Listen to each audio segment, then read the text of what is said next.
My name is Arnold Thompson, and I am 84 years old. I am sitting here on the veranda of this house in Aspenwood, where I have lived through the best and worst moments of my existence, and I need to tell a story that has kept me awake for weeks.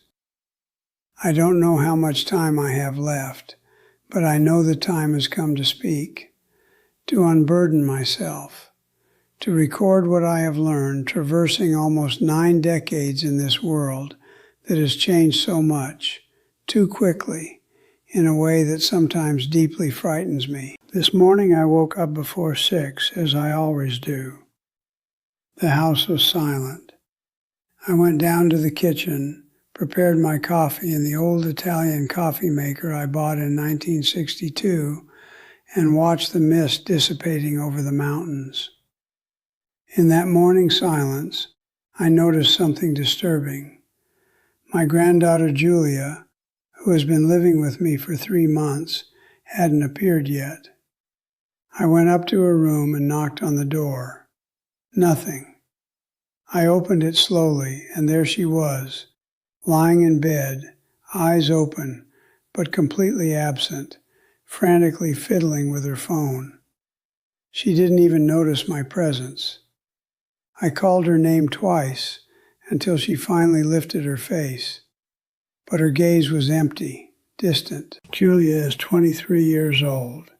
She is beautiful, intelligent, with a degree in journalism. She came to live with me after my son Marcus moved to London. She said she wanted to keep me company, but the truth is, Julia is lost. She lives glued to that device, watching other people's lives, comparing herself to people she doesn't even know, chasing a happiness that only exists on illuminated screens. When I was her age, I had been married for 3 years and had just become a father. I worked hard in a textile factory, woke up at 5 in the morning, returned at 7 in the evening, and still found time to sit on the veranda with Eleanor, have a cup of tea, and talk about the day. We didn't have much, but we had presence. We paid attention to each other. I remember the day I met Eleanor as if it were yesterday. It was 1958. I was 20 years old. She walked into the mechanic's workshop where I worked, accompanying her father. She was wearing a light blue dress with small white flowers. Her perfume was discreet, lavender mixed with something that reminded me of fresh rain. When our eyes met for the first time, I felt my stomach tighten. I couldn't say anything. 3 months later, we were dating. A year and a half later, we got married in the main church of Aspenwood with a simple party in the parish hall. I didn't take a single photo of that day because we didn't have money for a photographer. Even so, I keep every detail in my memory. The way Eleanor held my hand during the ceremony, her fingers trembling slightly. The way she laughed when I stumbled during the waltz. The taste of the cake she baked herself. Everything is here, engraved in me, clearer than any photograph. I lived that moment with every fiber of my being. I was wholly there, present. I didn't think about perfect angles or the approval of strangers.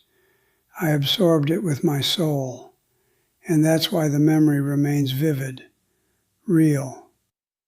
Today, when I see Julia photographing even her coffee cup before drinking it, when I see my grandson Raphael filming the sunset without ever lifting his eyes, I feel a profound sadness.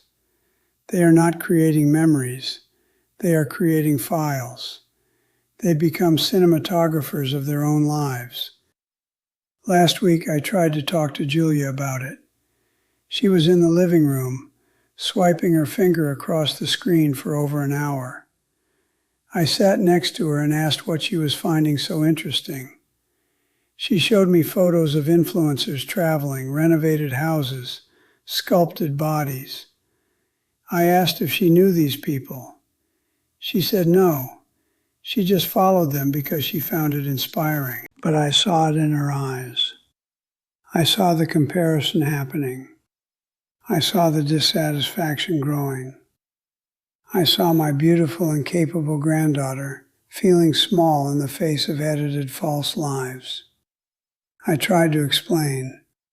I told her that when I was her age, my comparisons were limited to the neighbors on the same street. Maybe someone had a newer car or a nicer garden, but the universe was small and manageable. Today you compare yourselves to the most privileged 1% of the human experience.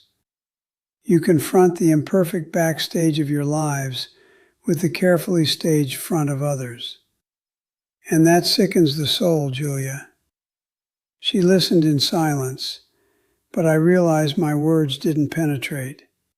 How could they? I'm just an old man talking about a world that no longer exists, but I cannot give up.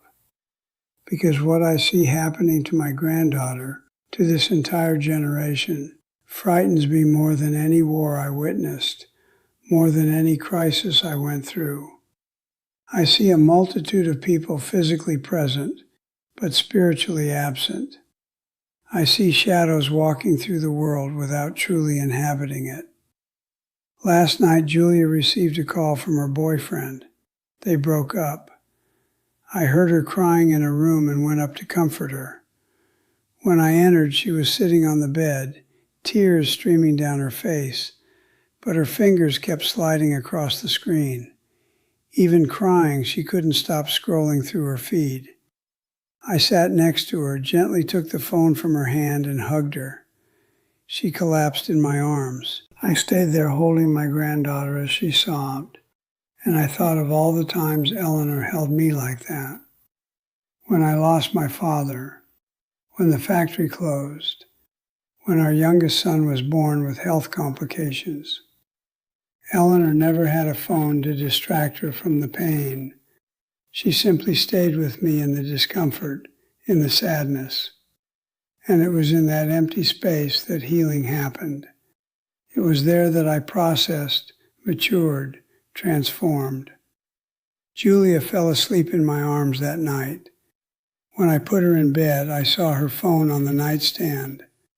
The screen lit up with a notification, then another, and another. A deluge of digital noise invading even her sleep. I turned off the device and left the room. I returned to the veranda and looked at the stars. I thought about how much time I had left. 84 years is a lot, but it's also so little when you still have so much to say. And I thought that maybe this is my mission now. To tell, to warn, to offer the antidote before it's too late. Because I know what lies ahead for them. I know because I lived the opposite. I lived in depth. I lived in presence. And I know that when they reach my age, they won't wish they had spent more time on social media. They will wish they had looked up more. They will wish they had felt more, lived more, loved more. This morning after coffee, I called Julia for a talk. She came down with her phone in her hand. I asked her to put it away. She hesitated but obeyed. We sat on the veranda and I began to tell my story. The true story, the fears, the doubts, the decisions that shaped who I became. I told her about the day I almost gave up on everything. It was 1973. I was 35 years old, had 3 small children, and the factory announced layoffs. I was laid off. I spent months looking for a job, facing daily rejections. There was one night when I sat on this veranda and seriously thought about abandoning everything. Julia looked at me in surprise. I told her that night Eleanor came out to the veranda, sat silently beside me, and held my hand. She said nothing for long minutes. Then she whispered 6 words that changed everything. "We'll make it, Arnold. and we did. I learned that strength doesn't come from never falling, but from always getting up. That character is forged on impossible days. That uncomfortable silence, agonizing boredom, all of this is necessary for us to become who we are meant to be. Julia listened in silence, and for the first time in months, I saw genuine tears in her eyes. I held her hand, and in that simple gesture, I felt the continuity, me holding my granddaughter as Eleanor held me, and I knew I had planted a seed. But the story I need to tell doesn't end here. In fact, it has barely begun, because there's something I haven't revealed yet, something that happened 3 weeks ago and changed everything. That afternoon after our conversation, the phone rang. It was Dr. Henry, my doctor, asking me to come to his office urgently. There was something in my test results that we needed to discuss personally. If this story interested you, don't forget to subscribe to our channel and tell us which city you are watching us from. We continue. I promise this will be the best story you will ever hear in your life. 3 days after Dr. Henry's call, I sat in the cold chair of the doctor's office while he reviewed papers with an expression I knew well. It was the same expression I saw when Eleanor received news about her health years ago. That combination of professionalism and compassion that precedes difficult words. Dr. Henry took off his glasses, took a deep breath, and said that my body was showing signs of profound fatigue. That the heart that had carried me for 84 years was asking for rest. It was no longer months or weeks, but perhaps a year, perhaps less, depending on how I took care of the coming days. He spoke about palliative care, about quality of life, about enjoying the time I had left with those I loved. I left the office and drove back to Aspenwood in a trance. The mountains passed by the window, but I barely registered the landscape. I thought about everything I still wanted to do, say, teach. I thought about Julia, about Raphael, about Claudia, about Marcus.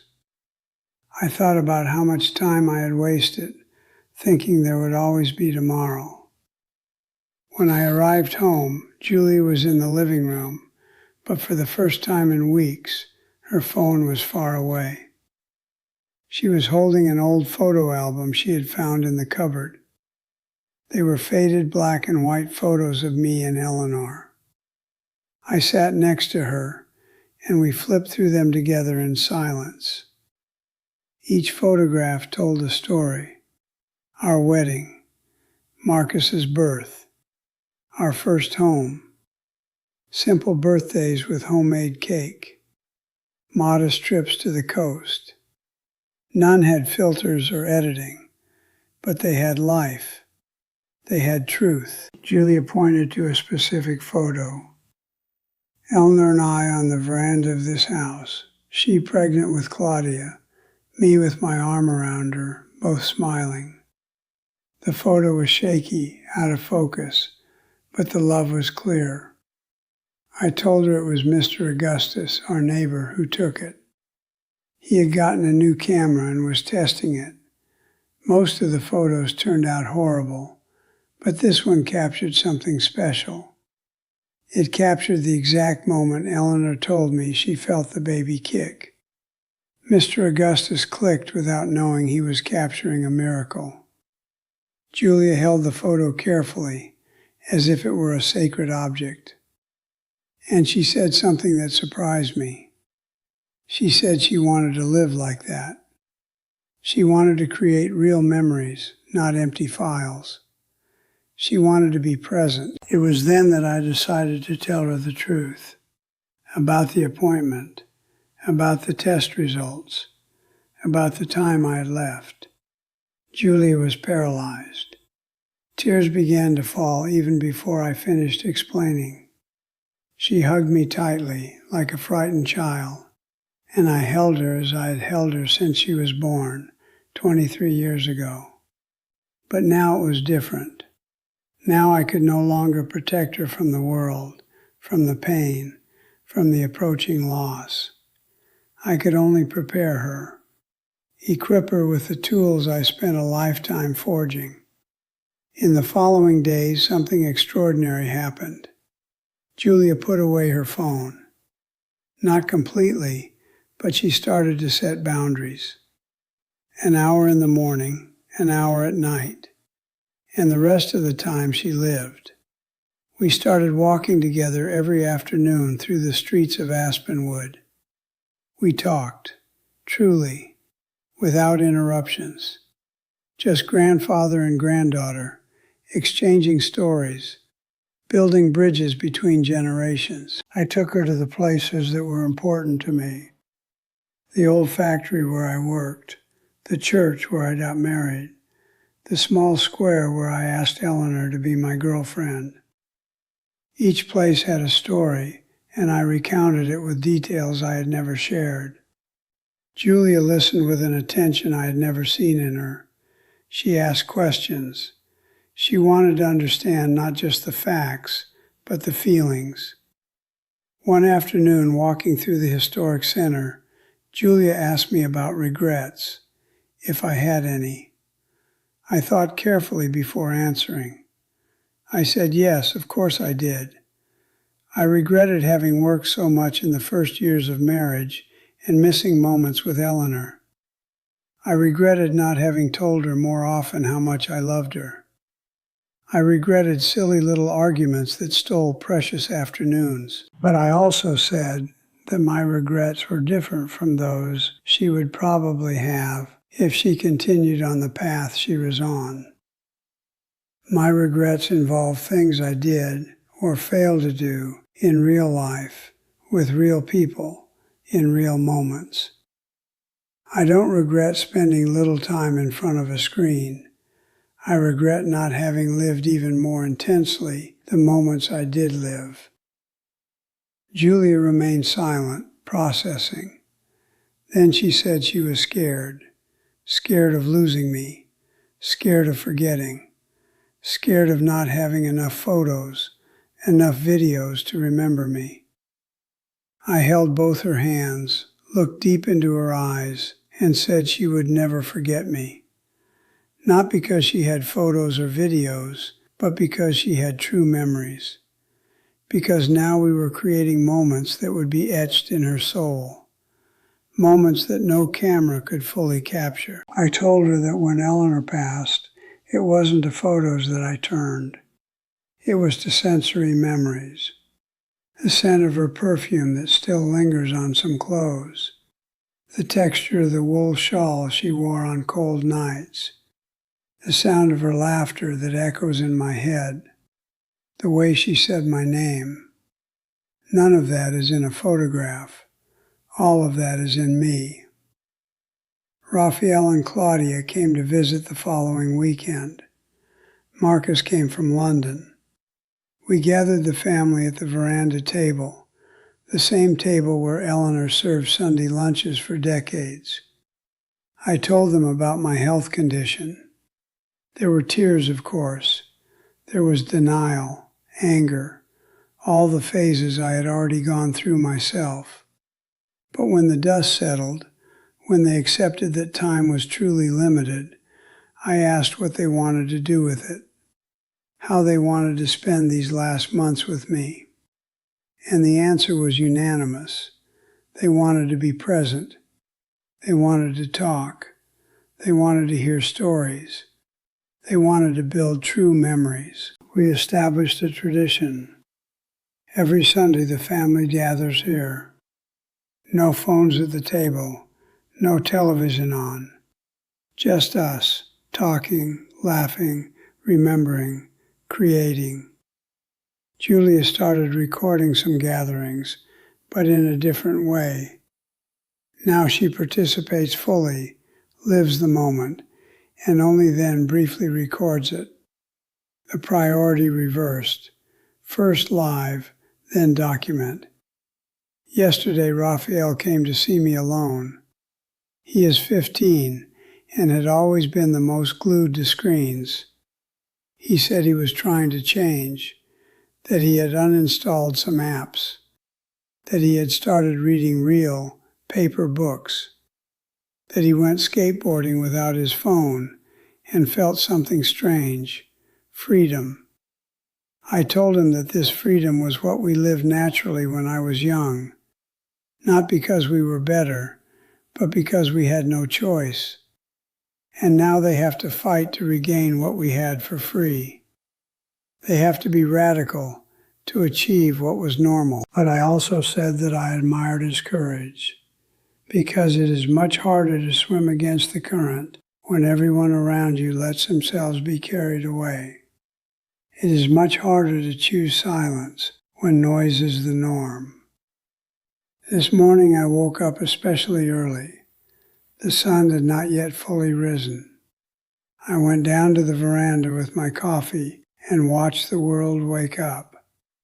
The mountains gradually revealing themselves, the birds beginning to sing, the mist dancing among the trees, and I felt a profound peace. I am not afraid of what is to come. I have lived fully. I have loved deeply. I have created true bonds. And now, in the months I have left, I am leaving a legacy worth more than any material inheritance. I am teaching my family to truly live. Julia came down a few minutes later. She sat beside me without saying anything. She brought 2 fresh cups of coffee. We sat there in shared silence, watching the sunrise. We didn't take a photo. We didn't record a video. We just lived the moment, together, present, whole. And I understood that this was the true antidote. Not a complicated technique, just presence. Just choosing to be here, now, with those we love, doing what matters. Just remembering that we are human beings, not users. That we have a single existence, and it deserves to be lived in depth. When my last day comes, and I am lying reflecting on my journey, I will not wish I had spent more time on screens. I will wish I had hugged tighter. I will wish I had felt more intensely. But I will not have great regrets, because I lived, truly. And now I am teaching those I love to do the same. I am passing on the wisdom that only time can forge. I am leaving a legacy that no material inheritance could equal. Julia looked at me and smiled, a true present smile without filters. And in that smile, I saw hope. I saw that the message was being received. I saw that perhaps this generation could still reconnect with its own humanity. The sun completed its ascent over the mountains of Aspenwood. A new day began, and I, Arnold Thompson, at 84 years old, with time running out but my soul at peace, remained there, present, living every second I have left with the intensity it deserves. Because in the end, it's not about how much time we have. It's about what we do with the time we are given. It's about choosing to live truly while we still can.